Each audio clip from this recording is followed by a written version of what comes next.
marvelous job, and we have his planes out here to do some show for you to let you know what models are available. I'm sorry to say we don't have the single plate flying. They run out of gas, but they're filling it up.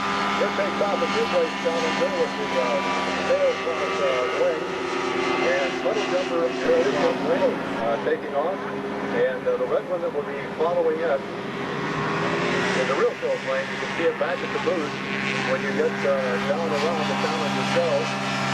The new place with deconite covering or the fixed fabric process and just fly very nice with the trailer. But it is, as you can imagine, a lot more fun to fly those 1,000+ miles down the back each year. This year I think they took a break, and let the dealer here is the airplane that's on display down at the main booth, right on the blue carpet. And it's the two-place with the fabric Dacron shrinkable wing and painted. Look at it closely. Every detail has been done very nicely on this aircraft as he touches down here at Sun and Sun 93.